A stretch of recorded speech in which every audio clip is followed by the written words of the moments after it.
बिस्मिल्लाहिर्रहमानिर्रहीम। अस्सलाम वालेकुम नाज़रीन, आज मैं आपके साथ चिकन टिंडे की बहुत ही मज़ेदार रेसिपी शेयर करूंगी। तो सबसे पहले मैंने मिट्टी की हांडी ली है और उसे चूल्हे पे थोड़ी देर के लिए गर्म कर लिया है और अब उसमें 1 कप ऑयल ऐड किया है। ऑयल को थोड़ी देर के लिए हम गर्म कर लेंगे। फिर उसमें मैंने 2 अदद दरमियाने साइज़ के प्याज लिए हैं जिन्हें बिल्कुल बारीक बारीक कट कर लिया है और वो भी मैंने ऑयल में ऐड कर दिए हैं। और अब मैं इन प्याज को अच्छी तरह से फ्राई करूंगी। तो जनाब, जब तक हमारे प्याज फ्राई होते हैं तब तक मैं आपको बता दूं कि मैंने चिकन टिंडे की रेसिपी में क्या क्या यूज़ किया है। तो मैंने आधा किलो टिंडे लिए हैं, बिल्कुल फ्रेश, और 1.5 पाव के करीब मैंने चिकन लिया है। और मैं तमाम रेसिपी की क्वांटिटी आपको साथ साथ मेंशन करती रहूँगी, बस आपने वीडियो को एंड तक देखना है। प्याज तकरीबन हमारे फ्राई हो चुके हैं, इसको ज़्यादा हमने फ्राई नहीं करना। आप वीडियो में देख सकते हैं कि मैंने जिस तरह इसको लाइट सा फ्राई किया है, आपने भी ऐसे ही करना है। इसके बाद मैं लहसुन अदरक का पेस्ट जो कि मैंने पहले से ही बना के रखा हुआ है वो मैं प्याज में ऐड कर दूंगी। 1 चम्मच लहसुन का और 1 चम्मच अदरक का पेस्ट मैंने ऐड किया है और अब मैं इसको अच्छी तरह से फ्राई करूंगी। तकरीबन 5 से 8 मिनट इसको भी फ्राई करूंगी मैं अच्छे से। और नाज़रीन, लहसुन अदरक का पेस्ट बनाने का तरीका जो कि 2 माह तक भी ख़राब नहीं होता, मैं उस वीडियो का लिंक डिस्क्रिप्शन में शेयर कर दूंगी, तो आप वहां से जाकर देख सकते हैं कि 2 माह तक लहसुन अदरक का पेस्ट ख़राब नहीं होता। मैंने उसमें कुछ ऐसी ट्रिक यूज़ की है जिससे लहसुन अदरक का पेस्ट 2 माह तक ख़राब नहीं होता, बिल्कुल फ्रेश रहता है। तो नाज़रीन, अब मैं लहसुन अदरक फ्राई करने के बाद इसमें कुछ मसाले हैं। लाल मिर्च 1 चम्मच और आधी चम्मच हल्दी ली है और 1 चम्मच मैंने साबुत कुटा धनिया लिया है, उसे मैंने अब इसमें ऐड कर दिया है। और अब इस तमाम मसाले को मैं अच्छी तरह से फ्राई करूँगी।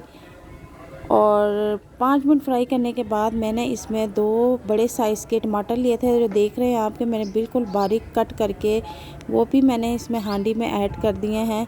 अब मैं इस मसाले को अच्छी तरह से फ्राई करूंगी और इतनी देर तक फ्राई करती रहूंगी कि जब तक से ये मसाला अच्छी तरह से पेस्ट ना बन जाए। जनाब, मसाला फ्राई करते हुए हम पानी के हल्के हल्के छींटे लगा के मसाले को अच्छी तरह से फ्राई करेंगे ताकि ये पेस्ट बन जाए। मसाला हमारा फ्राई हो चुका है। अब मैंने इसमें चिकन ऐड कर दिया है। चिकन तकरीबन 1 पाव से ज़्यादा है मैंने ऐड किया है। और अब हम इसको 10-15 मिनट अच्छी तरह से चिकन को मसाले के साथ फ्राई करेंगे। इसको भी हम पानी के हल्के हल्के छींटे लगा के मसाले को फ्राई करते रहेंगे ताकि चिकन अच्छी तरह से फ्राई हो जाए।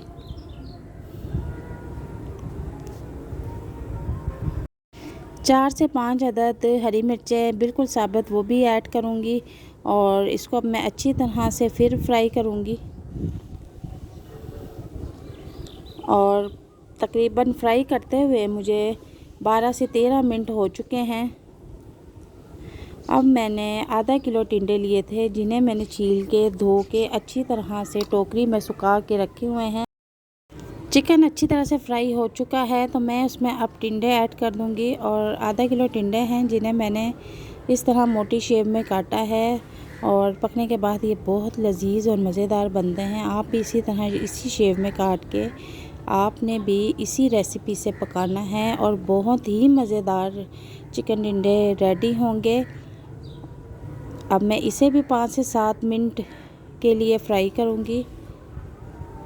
टिंडे ऐड करने के बाद मैंने इसे 5 से 7 मिनट फ्राई किया है। अब हमें इसमें जो पानी नज़र आ रहा है तकरीबन हम इसे खुश्क करेंगे और इसी दौरान टिंडों को और चिकन को अच्छी तरह से भून लेंगे। और अच्छी तरह से भूनने के बाद मैं इसमें 3 गिलास पानी ऐड करूँगी।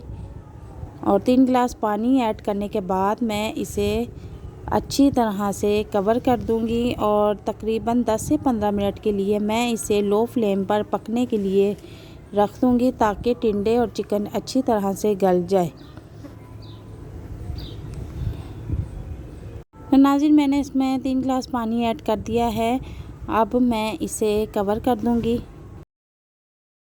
तो जनाब, 10 मिनट गुज़र चुके हैं। मैं अब इसका ढक्कन हटाऊंगी और देखूंगी कि हमारे चिकन टिंडे रेडी हुए हैं या नहीं। तो माशाल्लाह हमारे चिकन टिंडे रेडी हैं और बहुत ज़बरदस्त खुशबू आ रही है माशाल्लाह। अब हम इसकी थोड़ी सी गार्निशिंग कर लेंगे और गार्निशिंग के लिए हमें चाहिए थोड़ा सा गरम मसाला पिसा हुआ और हरा धनिया और थोड़ा सा ज़ीरा।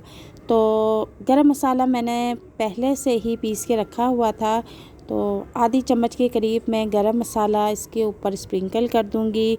और गरम मसाला अगर आपके घर में शौक़ से खाया जाता है तो ठीक है, वरना ये ऑप्शनल है, ठीक है। और अगर ये नहीं भी डालेंगे तो कोई मसला नहीं है, टेस्ट फिर भी खाने में बहुत अच्छा आएगा। और थोड़ा सा हरा धनिया जो मैंने बारीक कट करके रखा हुआ था वो भी इसके ऊपर ऐड कर दूंगी, स्प्रिंकल कर दूंगी अच्छी तरह से। और चूल्हे का फ्लेम बिल्कुल लो कर दूंगी और थोड़ी देर के लिए इसे अब कवर कर दूंगी। तो नाज़रीन, कवर करने के बाद 4 से 5 मिनट के बाद मैंने इसको दोबारा ओपन किया है, तो माशाल्लाह हमारे चिकन टिंडे बहुत ही ज़बरदस्त रेडी हुए हैं और खाने में भी बहुत मज़ेदार हैं, टेस्टी हैं। और ये रेसिपी अगर आपको पसंद आती है तो हमें कमेंट में ज़रूर बताइएगा। और हर बार की तरह आपसे गुजारिश है कि अगर आप हमारे चैनल पर नए हैं तो हमारे चैनल को ज़रूर सब्सक्राइब कीजिए और अपने दोस्तों के साथ, मेहमानों के साथ इस रेसिपी को ज़रूर शेयर कीजिए। और आपको वीडियो कैसी लगी है आपने कमेंट में अच्छा सा मैसेज करके ज़रूर बताना है। अपना ख्याल रखिएगा। अल्लाह हाफिज़।